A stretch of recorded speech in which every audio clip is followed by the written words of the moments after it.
이렇게 지금 많이 한국 들어갔네요. 많이 비네요.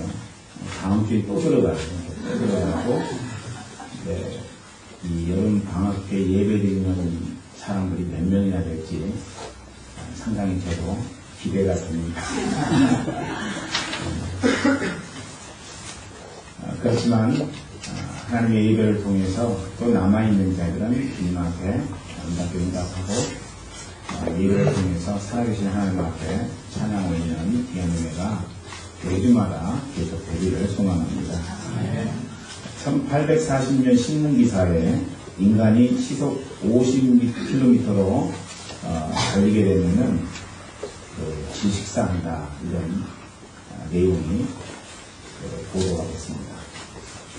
시속 50km로 자동차를 타고 달리게 되면은 질식사하게 되는 거죠.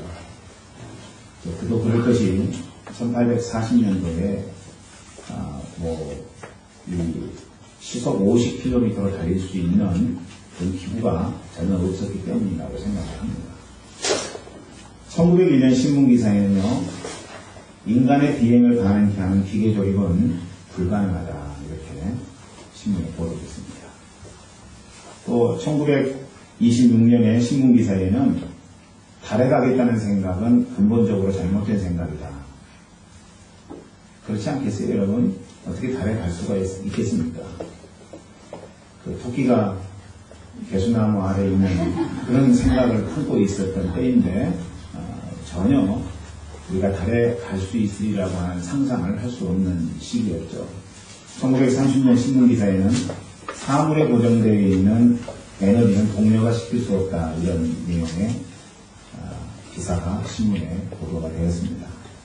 불가능하다고 생각했던 것들이 어느 사이에 가능하게 되었죠. 인간의 기술력, 인간의 능력이 도대체 어디까지 진보할지 참 때로는 궁금하기도 하고 때로는 두렵기도 합니다. 불가능한 것을 가능하고 믿었던 사람들에 의해서 이루어진 반전의 역사, 그것이 우리 삶의 여정 속에 오늘도 계속 되고 있다는 생각을 갖습니다. 하나님은 우리에게 그런 내용의 말씀을 제시해 주고 있습니다.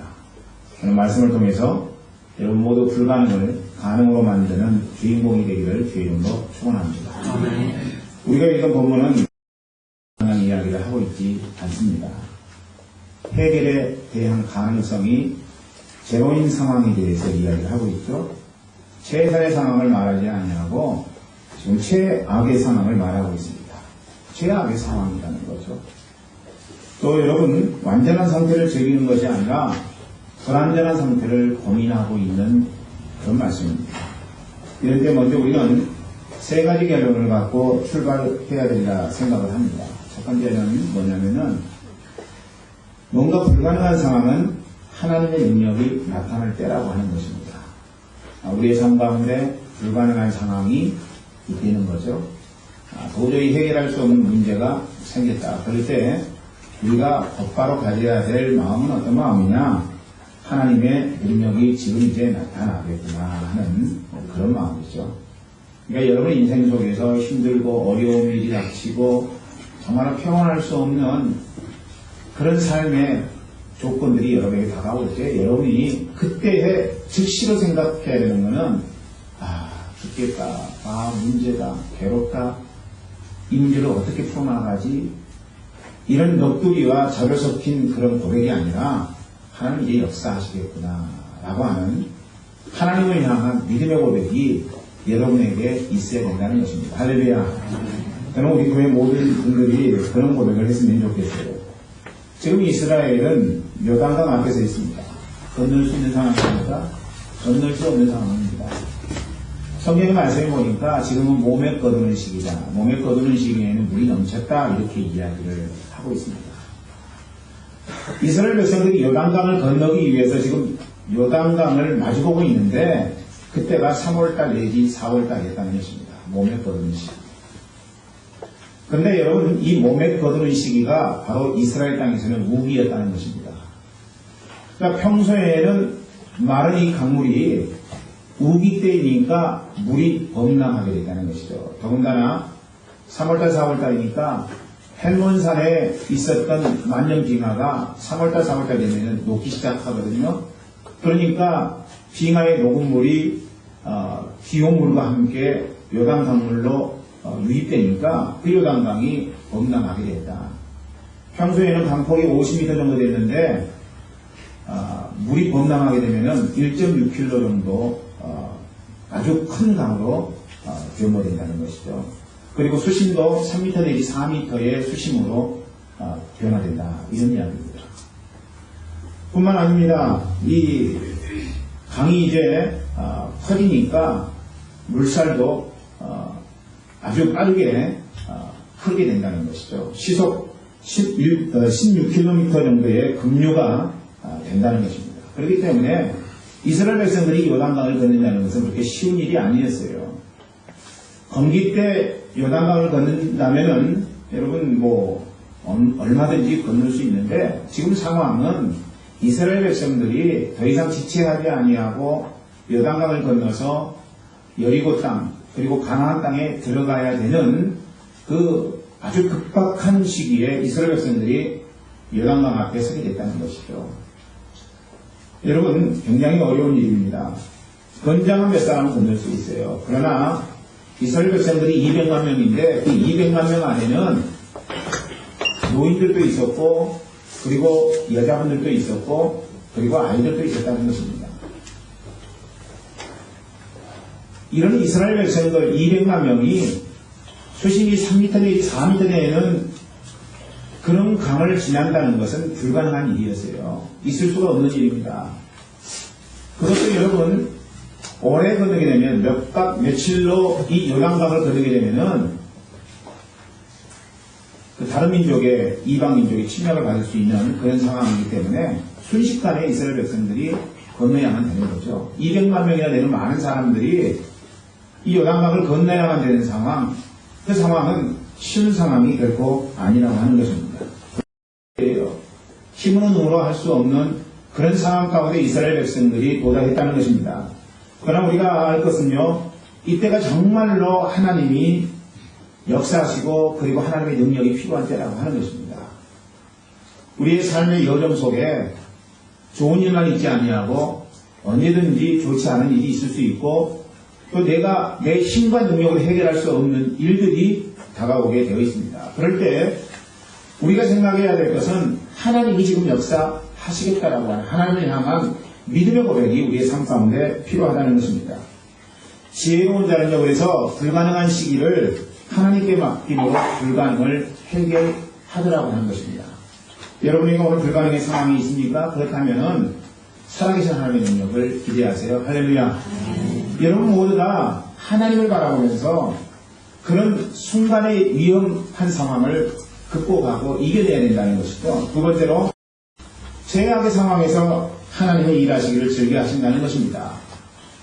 우리의 삶 가운데 어려운 일이 닥치면 불가능한 상황이 닥치면 그때가 하나님의 능력이 발휘할 때라고 하는 사실을 우리가 인정하고 뿐만 아니라 하나님은 그렇게 어려운 시기 힘들고 우리 인간적인 힘으로는 해결할 수 없는 불가능의 시기 때에 일하기를 즐겨 하시는 하나님이시라는 사실을 우리가 믿음으로 고백해야 된다는 거죠. 여러분 비슷한 상황 앞에 선 홍해의 이스라엘 백성들을 한번 생각해 보시라는 것입니다. 그들에겐 걸출한 하나님의 사람 영웅 모세가 있었습니다. 이스라엘 백성들이 두려워하거나 걱정할 시간적인 상황이 주어지지 않은 채로 모세가 두 손을 들고 하나님 앞에 간절하게 기도했고 하나님이 모세의 그 기도에 응답하셔서 모세로 하여금 갖고 있는 지팡이로 홍해를 치게 만드셨고 그리고 모세가 지팡이로 홍해를 쳤더니 홍해가 갈라져 버리고 말았다. 그래서 이스라엘 백성들이 그 홍해를 건널 수가 있었다. 다 건넌 다음에는 바로의 군대가 따라오는데 홍해가 다시 예전처럼 물로 차게 되었다. 그래서 애국 군대가 다 쫓아오지 못하고 죽게 됐다. 여러분 이스라엘 백성들이 선택의 여지도 없었고 어떤 고민할 시간적인 여유도 없었던 상황 속에서 모세라고 하는 하나님의 종이 이 문제를 모두 다 해결했다는 것입니다. 그런데 요단강은 검증되지 않은 여호수아가 인도해야 됩니다. 여러분, 모세가 느보산에서 죽었어요. 그리고 이제 여호수아 1장에 보니까 여호수아가 이 모든 이스라엘 백성들을 인도하는 인도자가 됐다고요. 여호수아의 지도력에 대해서 얼마나 많은 사람들이 모세하고 비교하면서 부정적인 이야기를 했겠습니까? 여호수아를 향해서는 모세의 시종이었는데 저 사람이 어떻게 우리를 인도해? 어떻게 이 200만 명이나 되는 사람들을 인도할 수 있을까? 그런 여러 가지 많은 이야기를 하지 않았겠어요? 터무니없는 지시에 얼마나 많은 사람들을 또 황당해 했겠습니까? 무성한 소문과 반대, 여호수아는 어떤 사람이되, 여호수아는 이렇대. 여러분, 부정적인 개념에 여러 가지 많은 루머들이 여호수뿐만 아니라 여호수아를 따라야 되는 이스라엘 백성들의 마음을 무너지게 되지 않았겠느냐. 여호수아에 대해서 여러분, 그의 정적들은 얼마나 끊임없는 공격을 했겠느냐는 거예요. 성경에는 다 기록되지 않았습니다만은 우리가 살아가는 삶의 현장 속에 온전함으로만 역사되지 않는다는 거죠. 그러니까 이스라엘 백성들 200만 명이나 되는 많은 사람들이 함께 했는데 모세가 죽고 다음에 여호수아를 향해서 얼마나 많은 사람들이 힘들게 했겠느냐 이런 생각을 해봅니다. 그도 그럴 것이 여러분 여호수아가 이스라엘 백성들에게 했던 이야기가 이스라엘 백성들 받아들이기가 그렇게 쉬운 이야기가 아니라고 하는 거예요. 오늘 본문에 앞에 보면은 3절부터 6절 말씀에 여호수아가 이스라엘 백성들에게 지시를 하는데 무슨 지시를 합니까? 그 말씀 한번 읽어볼까요? 3절부터 6절 말씀입니다. 시작. 백성에게 명하여 가로되 너희는 내 사람 지혜 사람들이 너희 하나님 여호와의 언약궤 내는 것을 보거든 너희 곳을 떠나 그 뒤를 쫓으라. 그러나 너희와 그 사이 상거가 2000규빗쯤 되게 하고 그것에 가까이 하지 마라. 그리하면 너희 행할 길을 알리니 너희가 이전에 이 길을 지나보지 못하였습니다. 여호수아가 또 백성에게 이르되 너희는 스스로 성결히 하라. 여호와께서 내일 너희 가운데 기사를 행하시리라. 여호수아가 또 지혜 사람들에게 이르가로되 언약궤를 메고 백성 앞에 건너라 하며 곧 언약궤를 메고 백성 앞서 나아가니라. 저 같아도 여호수아를 따라가기가 쉽지 않을 것 같습니다. 여러분, 여호수아가 이야기한 상황이 생뚱맞은 상황이라고 하는 것입니다. 요단강을 건너야 되는데 요단강을 건널 만한 방법을 전혀 강구하지 않았어요. 뗏목을 만들라고 지시한다든지 아니면은 지금 이 길로는 못 가니까 가장 강폭이 좁은 곳으로 우리가 돌아서 우회해야 되겠다 이런 방법을 일러준다든지 이렇게 하면은 이해가 되는데 지금 여호수아는 그런 방법을 이야기하지 않았습니다. 전혀 강을 건너는 것과는 상관없는 이야기를 했기 때문에 이 상황은 굉장히 생뚱맞은 상황이라고 하는 것입니다. 200만 명이나 되는 이스라엘 백성들이 이런 여호수아의 지시에 대해서 쉽게 납득이 갔겠느냐는 거예요. 더군다나 여러분 여호수아가 하나님의 일하심을 기대하면서 하나님 말씀 앞에 응답할 것을 요구하는데 실제적으로 이스라엘 백성들에게 다가온 문제는 신앙의 문제가 아니고 현실의 문제라고 하는 것입니다.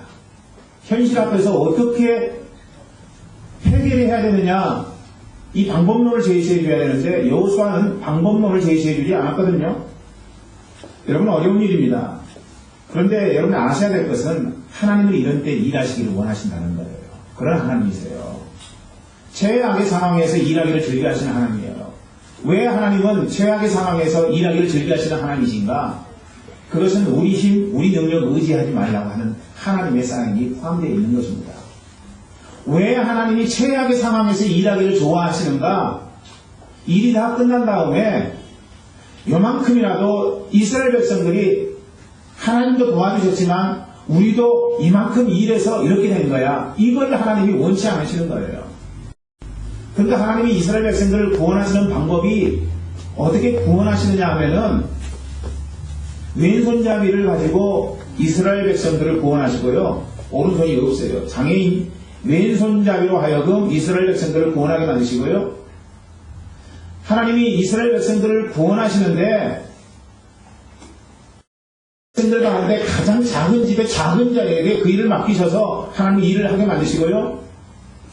하나님 지금까지는 아무 일도 하지 않냐고 농사만 지었던 사람을 하나님 갑자기 부르셔서 그 일을 감당하게 만드시고요. 그러니까 하나님이 왜 그런 일을 하시느냐는 거죠. 준비된 사람, 열심히 지금까지 자기 분야에서 최고의 전문가인 사람을 쓰지 아니하시고 그 일과는 전혀 상관없는 농사꾼을 하나님이 쓰신다든지 장애인을 쓰신다든지 왜 하나님이 그렇게 하시느냐는 거죠. 다른 거 아니에요. 하나님이 그 일을 통해서 하나님이 하셨다는 사실을 보여주기를 원하시기 때문에 우리 하나님은 최악의 상황에서 일하기를 즐겨 하신다는 것입니다. 우리에게 공이 가는 것을 하나님은 원치 않으세요. 전능하신 하나님은 누구에게 공이 가기를 원하시냐면요, 하나님 당신만이 영광 받으시기를 원하신다는 것입니다. 그래서 하나님의 일하시는 방법은요, 최악의 상황까지 가게 만드시는 거예요.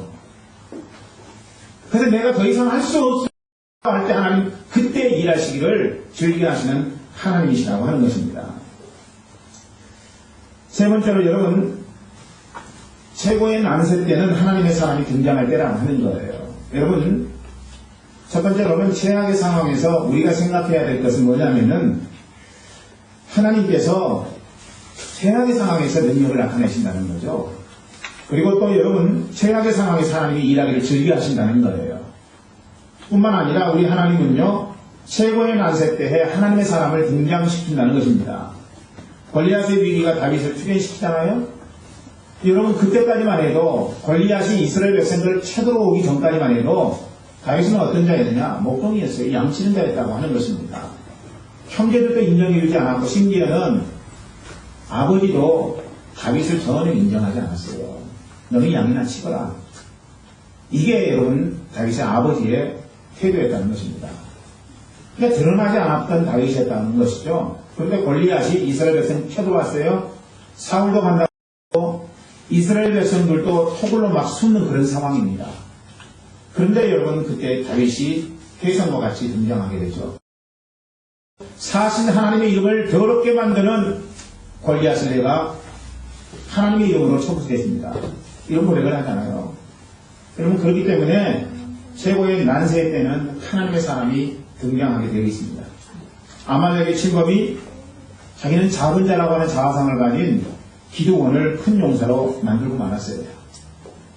물론 여러분 소심한 기드온이 양털의 시험도 해보고 여러 가지 또 조건도 제시해보고 그런 과정 속에서 결국에는 하나님의 도우심으로 300용사 가지고 아말렉 족속을 쳐부수는 그런 역사를 우리가 성경 속에서 목격하게 되지만은 이렇게 무명이었던 기드온이 아말렉의 쳐들어옴으로 인해서 하나님이 주시하고 계시다가 위기 때 그 사람을 쓰셔서 이스라엘 백성들을 구원하는 놀라운 역사를 우리는 성경 속에서 목격하게 됩니다.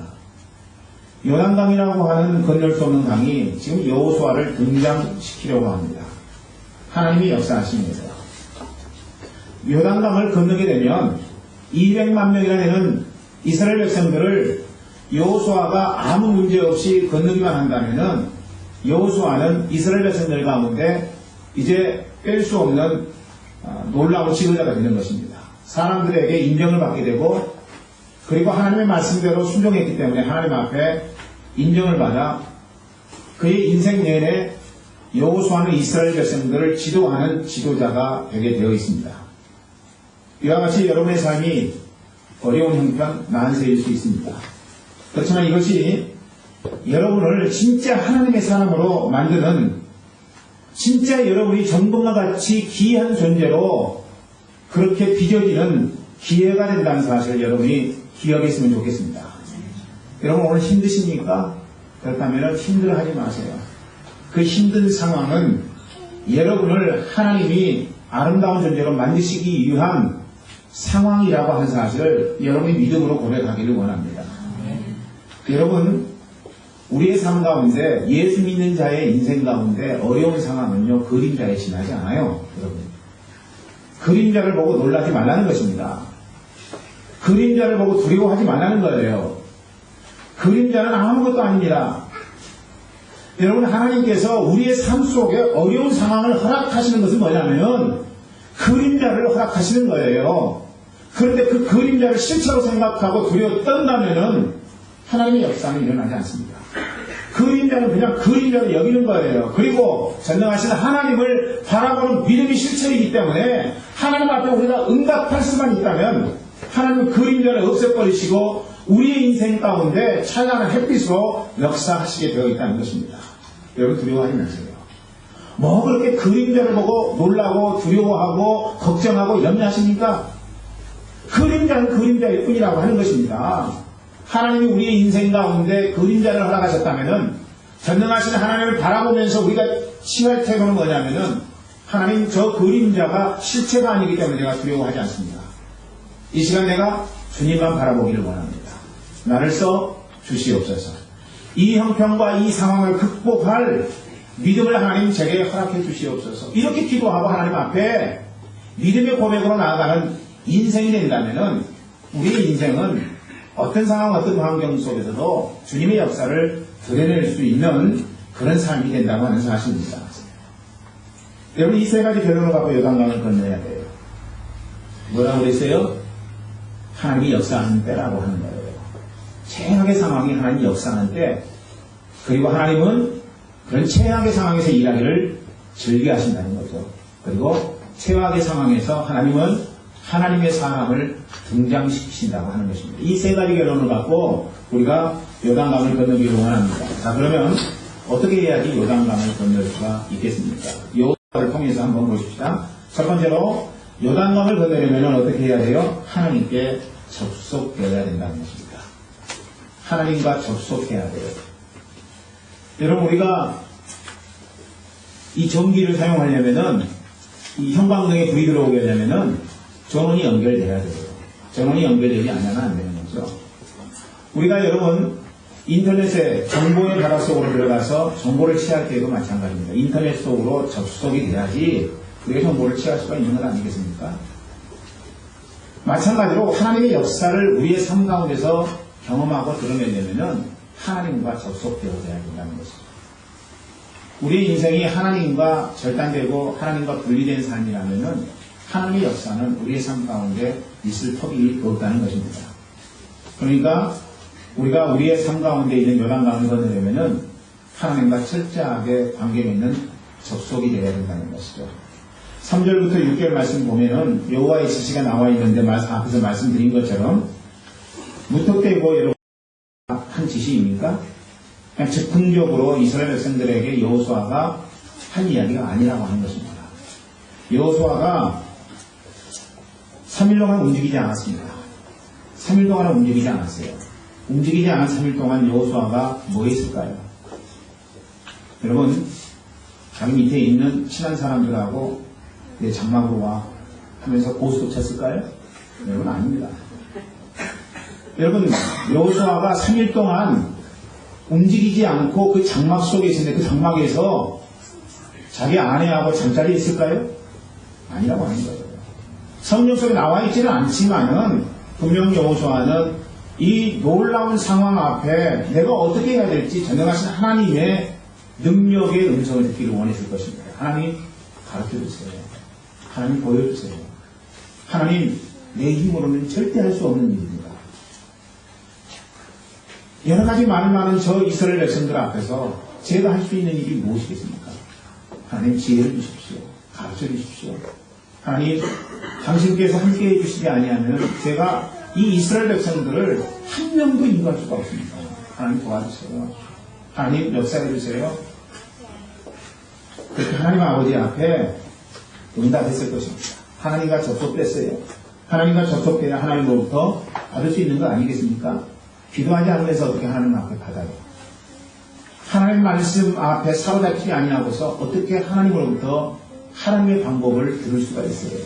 없어요, 여러분.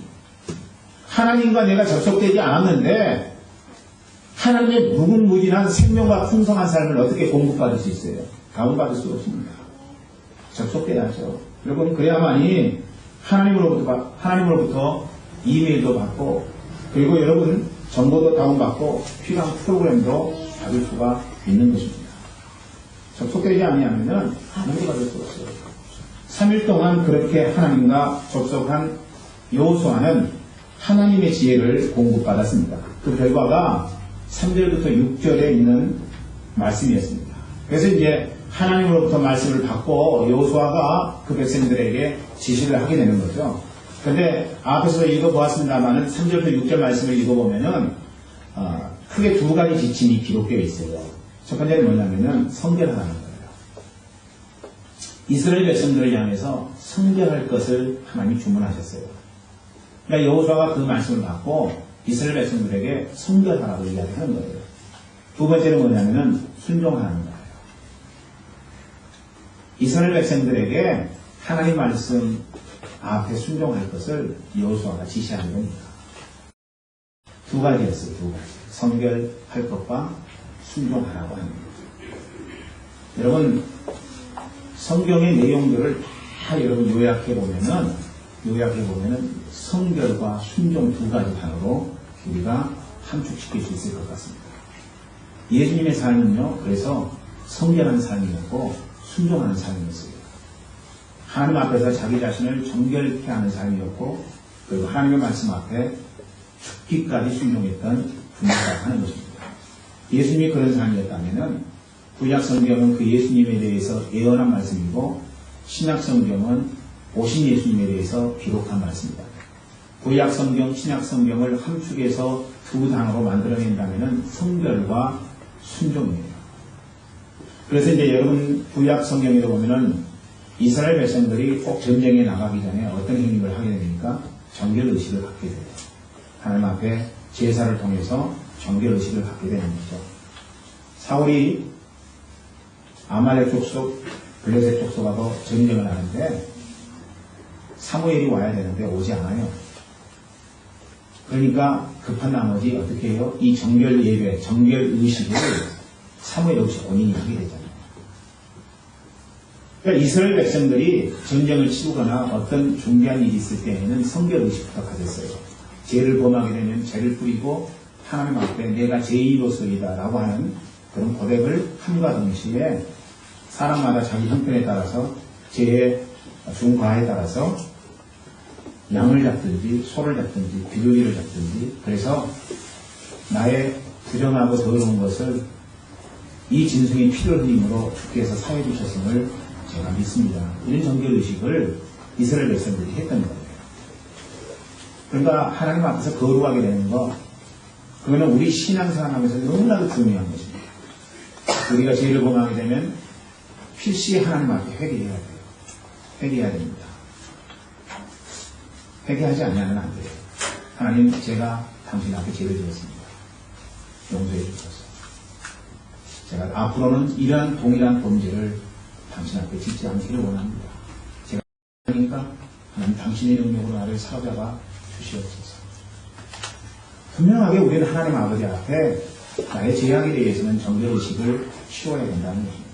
그리고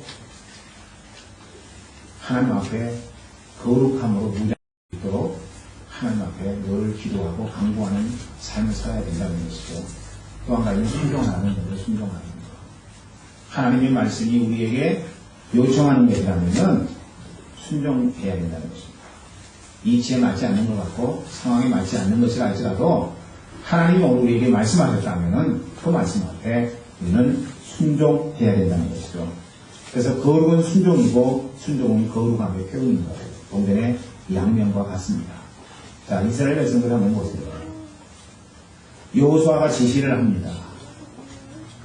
순결해야 되고 그리고 순종해야 됩니다. 정결해야 되고 그리고 우리는 하나님 말씀 앞에 응답해야 됩니다. 이런 이야기를 해준 거예요. 어떤 상황에서 그런 이야기를 해준 거예요? 요단강을 앞에 두고 그 이야기를 한 거예요. 방법론을 이야기하지 않습니다. 어떻게 문제를 해결해야 되느냐? 해결점에 초점을 맞추잖아요. 결국 여호수아가 이스라엘 백성들에게 지시한 것은 뭐냐면은 초점은 하나님 앞에 맞추라는 거예요. 정결의식을 통해서 하나님 앞에 서 있는 이스라엘 백성들의 모습을 다시 한번 생각하라는 것이죠. 순종을 통해서 역사하시는 하나님의 인도하심을 삶 가운데서 경험하라고 하는 것이 지금 여호수아를 통해서 말씀하시는 하나님의 요단강을 건너는 방법이라고 하는 거예요. 여호수아가 하나님 말씀을 지시하면서 많은 고민을 했을 것입니다. 백성들에게 말할 때 백성들의 반응을 생각하면서 이야기를 했을 거예요. 그렇게 생각하면은 전혀 답이 안 나오는 것 아니겠습니까? 오히려 역반응이 나옵니다. 네가 뭔데 우리한테 이래야 되라 이야기하면 그런 사람들이 있지 않았겠어요. 네가 뭔데? 또 이스라엘 백성들 가운데에는 우리는 하나님의 말씀에는 응답하겠지만은 여호수아 네 말에는 결코 우리가 응답하지 않을 거다. 이렇게 이야기한 사람들도 더러 있었을 것입니다. 여러분 그런 역할을 하고 싶지 않는 경우가 종종 있잖아요. 그렇죠? 여호수아가 마찬가지였을 거예요. 차라리 내가 지도자가 안 되면 안 됐지 전혀 상황이 아닌 상황 속에서 이 말씀을 전하라고 한다면은 이스라엘 백성들이 어떻게 반응할 것인가에 대한 생각이 여호수아를 주장해버린다면은 여호수아는 말하지 못하죠. 더러운 걸 안 당해야 되겠다. 오히려 여러분 그렇게 생각하지 않겠습니까? 그러나 어떤 상황 속에서도 그는 살아계신 하나님을 의지했습니다. 인생의 문제 가운데 역사하셔서 그 문제를 완전히 해결해 주시는 하나님을 기대했어요. 그렇기 때문에 여호수아는 하나님 말씀을 확신했고 그리고 하나님 말씀 앞에 응답한 것입니다. 하나님 바라보았어요? 하나님 앞에 순종했어요? 여러분 하나님과 호흡했다는 것입니다. 사랑하는 기자님 여러분, 저는 하나님의 종으로서 여러분에게 부탁하고 싶은 게 하나 있습니다. 부탁하고 싶은 게 하나 있는데 여러분 저한테 한번 물어보세요. 중대한 결정을 할 때 여러분 저한테 물어보세요.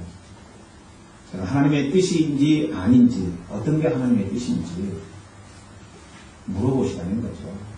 여러분 즉흥적으로 감정적으로 아무렇게나 여러분 결단하거나 응답하지 마세요. 심사숙고해서 여러분 결정할 수 있지만은 그리고 그것이 가장 좋은 정답이라고 생각할 수 있지만은 여러분 저에게 한번 물어보세요. 물어봐야 돼요. 제가 돈 버는 법을 말해주지는 못해도 여러분이 저에게 물어보면요 어떤 게 하나님 뜻인지 하나님 앞에 기도하고 하나님 뜻을 말해줄 수 있어요. 진짜예요. 물어보세요. 저에게. 여러분보다 더 많이 기도할 거예요. 하나님 앞에. 제 생각하면 그렇습니다. 여러분이 인생의 문제를 놓고 어떤 것을 선택해야 될지 모를 상황 속에서 하나님 앞에 기도하겠지요. 그러나 여러분 저에게 이런 문제를 갖고 오면요 제가 더 많이 기도할걸요. 제가 생각하기로는. 그래서 여러분 제가 어떻게 하면 돈 법니다. 이건 못 가르쳐줘요. 아니 가르쳐줄 수 있는 능력이 없죠. 제가. 그럼 우리 교인들 다 부자 되게 만들었겠죠. 그건 못 가르쳐주지만요 적어도 하나님의 뜻이 어떤 것인지 여러분 40%는 이야기 들으면서 판단이 되어집니다. 그리고 하나님 앞에 기도하면은 거의 7, 80% 하나님의 음성, 하나님의 뜻이 무엇인지 저는 분별하게 되고 물어보세요. 왜 안 물어보는지 모르겠어요. 저한테 물어보면은 부담돼서 그럽니까? 저한테 물어보고 정말 하나님이 응답하셔도 밥 안 사줘도 돼요. 밥 안 사줘도 되니까 저한테 물어보세요.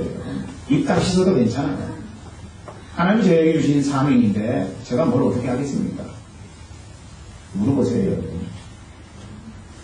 그래서 이제 제가 여러분에게 이게 하나님 뜻입니다라고 이야기한다면은 그 하나님 뜻 앞에 순복하기를 원합니다. 그거 원치 않지요? 목사님이 내 인생 가운데 들어오셔서 이게 하나님 뜻인 것 같아요. 이야기하는 거 원치 않아요. 왜? 내 마음대로 하고 싶으니까. 내가 선택하면 내가 선택하고 내가 그만두면 내가 그만두고 내 인생이 지지도 못할 인생이 될 때까지 그렇게 해보자는 것이죠. 여러분 당연히 하고 안 할 일이어서 하고 안 하는 삶은 하나님의 기절이 없어요. 내가 능력이 있어서가 아닙니다. 하나님이 말씀하시면 내가 안 하고 싶지만 하는 거예요. 그게 기적을 이루는 하나님의 방법인 거예요. 내가 하고 싶지만 하나님 하지 말라고 말씀하시니까 내가 하면 정말 될 것 같은데 하지 않는 거예요. 이게 여러분 하나님의 기적을 일어나게 만드는 것입니다. 그래서 여러분 이제 저는 여러분들이 하나님과 접속하기를 원합니다. 뿐만 아니라 저하고도 잘 접속했으면 좋겠어요. 왜 인생길이 어려운데 그렇게 힘들게 살아가시나요? 물어보세요. 비밀스러운 일은요, 다른 사람에게 이야기하지 않습니다. 제가 목에 칼이 들어와도 비밀로 지킵니다. 지금까지 그래왔어요. 안 그랬으면 제가 여러분이 이야기한 이야기를 다른 사람에게 했으면은 저희 여기 교회에 못 있었을 거예요. 비밀은 비밀처럼. 내가 이야기해도 될 내용은 이야기합니다. 그러나 그건 정말 비밀스러운 일이다. 그러면은 이야기하지 않습니다.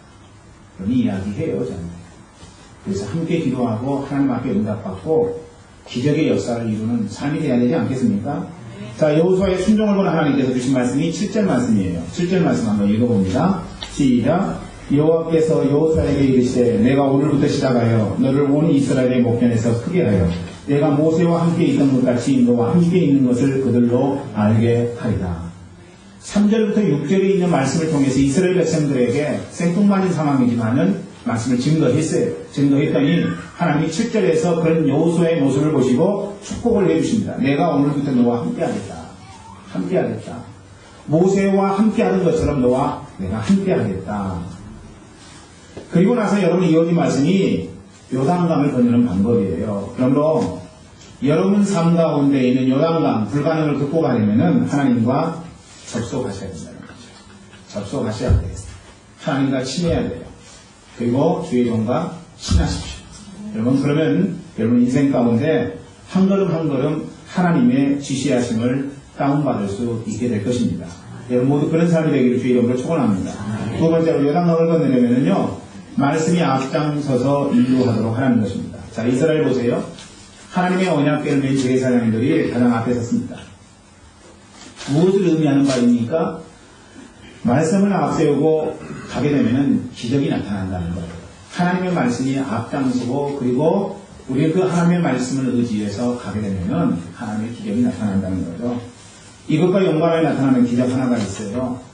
말씀을 앞세우면 기적이 나타난다는데 기도 말씀 앞세우고 가지 않는 인생을 사는 그리스도인의 삶이라고 하는 거죠. 기적이 나타나요. 하나님 말씀을 앞세우고 가면은 하나님이 역사하신다는데 지독히도 하나님의 말씀 듣기를 싫어하는 인생들이 예수 믿는다는 사람들 가운데 상당히 많이 있다는 거죠. 하나님의 말씀은 하나님의 말씀이고 나는 내 방법을 취하리라. 이게 여러분 굉장히 많은 그리스도인들이 취하는 삶의 모습이라고 하는 거예요. 왜 하나님의 말씀을 앞세우고 가지 않을까? 하나님 약속하셨는데 이 율법책을 내 입에서 떠나지 말게 하며 그것을 주야로 묵상하여 그 가운데 기록한 대로 다 지켜 행하라. 그리하면 네가 형통하게 될 것이라고 주님이 말씀하셨는데 왜 하나님의 말씀을 앞에 두고 가기를 싫어하는가? 곰곰이 생각해봤더니 두 가지인데 하나는요 아주 괜찮은 상황이에요. 아주 괜찮은 상황이기 때문에 봉사 기름값 더 드린 다음에 순종하게 되는 거죠. 하나님 말씀 앞세워 가게 되는 거죠. 아직은 내 힘으로 견딜만 하는 거예요. 살만한 상황이라고 하는 것입니다. 그래서 하나님 말씀 붙들고 나가지 않아요. 근데 내가 내 힘으로 살 수 있는 능력이 충분히 있을 그때에도 하나님의 말씀을 들고 앞장서서 나간다면 얼마나 복된 사람입니까? 할렐루야. 저는 여러분이 그렇게 되기를 원합니다. 아직 돈도 좀 있고 아직 성성한 집도 있고 자녀들도 잘 커주고 있을 그때에 여러분 하나님의 말씀 들고 나가세요. 그러면 하나님이 여러분의 인생을 지경을 넓혀주시고 더 많이 축복해 주신다는 것이죠. 두 번째로는 왜 하나님 말씀 붙들고 안 나가느냐? 이게 인간의 본성이기 때문에 그래요. 아담과 하와 율 하나님 말씀을 듣지 않기를 원합니다. 하나님의 말씀 들으면은 내게 무슨 손해라도 있는 것처럼 아담과 하와가 그랬잖아요. 지혜롭게 할 만큼 탐스러운데 저거 먹지 말라고 하는 이유는 하나님 내게 지혜를 안 주신 걸 그럴 거다. 먹으면 하는데 못 먹게 하는 이유는 우리가 먹으면 하나님 배 아프실 거예요. 아담과 하와의 생각이었어요. 먹은 입도 하고 구한 입도 하고 지혜롭게 할 만큼 탐스러운지라. 그런 건데 왜 하나님 선악과를 까먹지 말라고 하지? 여러분, 우리가 하나님 말씀 앞장 세워서 나갈 때 아담과 하와의 그런 의문이, 그런 부정적인 생각들이 우리를 주장하게 된다는 것입니다. 하나님 말씀대로 순종하면은 내 인생이 팍팍해질 것 같아요. 하나님 말씀대로 순종하면은 참 나는 율법적이고 피곤한 인생이 될 것 같아요. 하나님의 말씀대로 살면서 어떻게 자유로운 인생을 살지 그럴 수 없을 것 같아요. 그럼 그것이 하나님 말씀 들고 가지 않는 사람들의 생각이라고 하는 거예요. 세 번째, 요단강을 건너려면 어떻게 해야 돼요? 요단강을 건너려면 말씀 귀양 붙잡았으면 끝까지 붙잡아라는 거예요. 한 번은 말씀 붙잡습니다. 이틀은 말씀 붙잡아요. 네, 3일 말씀 붙잡지 못해요. 두 번, 세 번 계속해서 하는 말씀 붙잡지는 않다는 거죠. 그러니까 여러분이 하나님 말씀 붙잡았으면 끝까지 말씀 붙잡아야 돼요. 이게 요단강을 건너는 방법입니다. 17절 말씀 한번 말씀 읽어볼까요? 17절에 그렇게 이야기하고 있습니다. 시작. 여호와의 언약궤를 맨 제사장들은 요단 가운데 마른 땅에 깊게 섰고 온 이스라엘 백성은 마른 땅으로 나가 요단을 건너니라. 제사장들은요 200만 명이 요단을 건널 때까지 요단 가운데 서 있습니다. 200만 명이 요단강을 건넌다는 것은 굉장한 시간을 요구하는 거죠. 어깨를 메고 있습니다. 얼마나 힘든 일입니까? 쉽지 않은 일이에요. 그런데 여러분, 이 제사장들이 끝까지 하나님의 말씀을 붙들고 있었다는 것이죠. 언약궤를 메고 있었다는 것입니다. 저는 그래서 하나님을 향한 뚝심이 기적을 이룬다고 생각을 합니다. 뚝심 있는 신앙이 되기를 소망합니다. 견뎌내세요. 인내하세요. 당장맞게 움직이지 마시고요. 한번 하나님의 말씀을 붙들었으면은 그 말씀이 내 인생 가운데 약속 있는 말씀으로 다가올 때까지 하나님을 바라보면서 끝까지 붙잡아가는 거예요. 끝까지 붙잡아가는 거예요. 하나님의 역사는요, 말씀을 끝까지 붙잡는 자의 역사인 줄로 믿습니다. 저는 우리 교회 성도들이 그래서 이제 하나님 말씀 붙들고 죽을 때까지 나아가기를 바랍니다. 하나님 말씀 붙들고 죽을 때까지 한번 나가보세요. 인생 한 번 사는 거지 두 번 사는 겁니까? 하나님 나의 인생 살게 해주셨다면 죽을 때까지 하나님 말씀 붙들고 나가보라는 거예요. 끝까지 말씀 붙들고 서 있는 하나님 백성이 돼야 된다는 이야기입니다. 물론 말씀 붙든 사람을 악한 마귀는 절대로 가만히 두지 않습니다. 그렇지만은 마귀가 힘들게 하고 고통스럽게 만들고 말씀 붙들고 있는 그것이 자기를 수렁에 빠지게 하는 듯한 느낌이 온다고 할지라도 그래도 하나님 말씀 붙들고 죽기를 각오하는 사람을 통해서 여러분 하나님이 희망을 주시는 거예요. 아멘? 그러는 거예요. 여러분. 하나님이 희망을 주세요. 그런 사람을 통해서. 특별히 오늘 우리 교회에 앉아있는 젊은 형제자매 여러분 말씀 붙들고 죽기를 각오하십시오. 기성세대는요 말씀만 붙들기에 너무나 가진 것이 많아요. 너무나 처리해야 될 일들이 많아요. 그런데 오늘 젊은이 된 여러분들은요 하나님 말씀 붙들고 죽을 때까지 그 말씀 붙들고 살 수 있어요. 여러분이 지금 이 순간에 결단하면요 얼마든지 죽을 때까지 하나님 말씀 붙들고 살 수 있다는 것입니다. 말씀 붙들고 죽으려면은 비난이 많아요. 사람들에게. 왜 그렇게 사냐고 이야기하는 사람들도 많고요.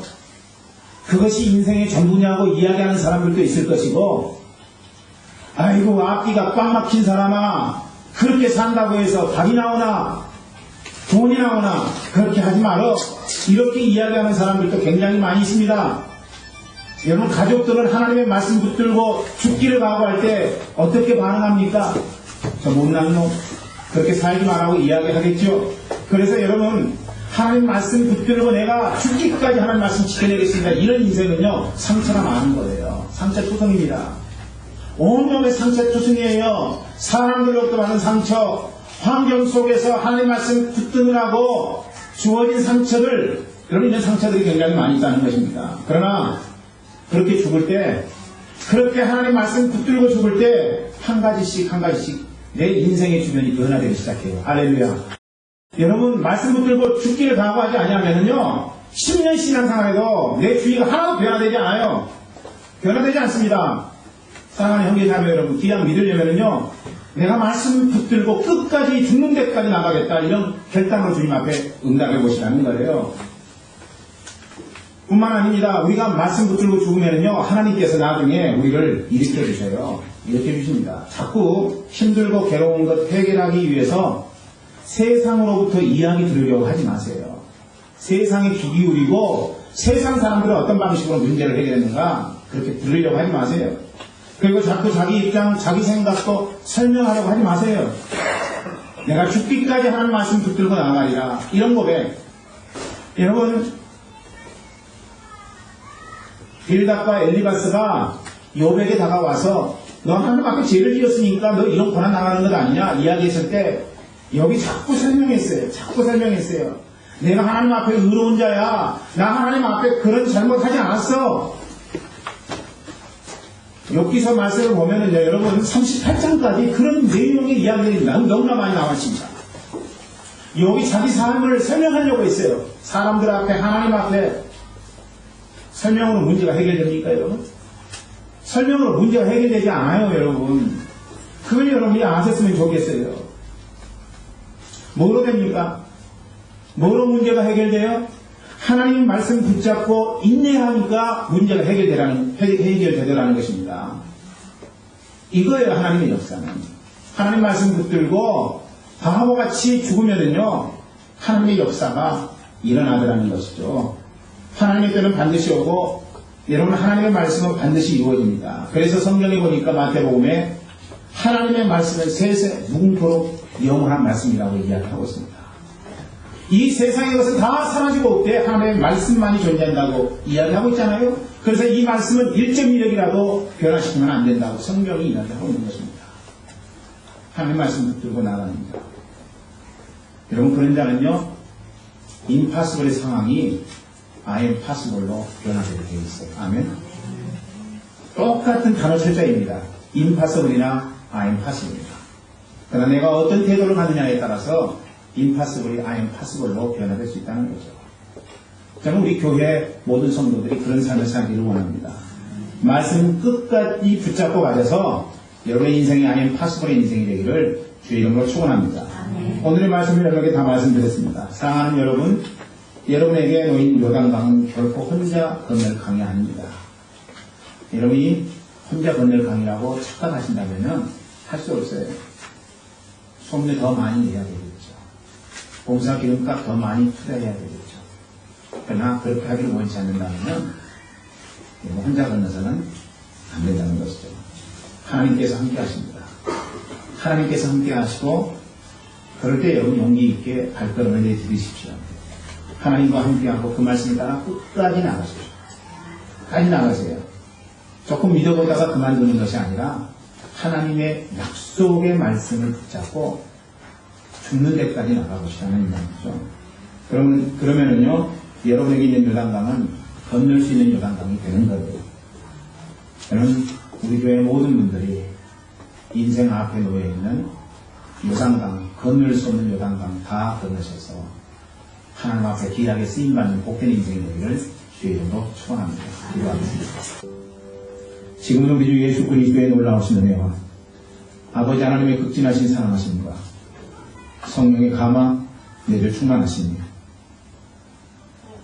이제 오스트라바로 미국으로 하나님 부르신 푸름의 상에 합당하게 응답하고자 하는 귀한 우리 가족들, 주님께서 저들의 삶을 인도해 주시기를 원합니다.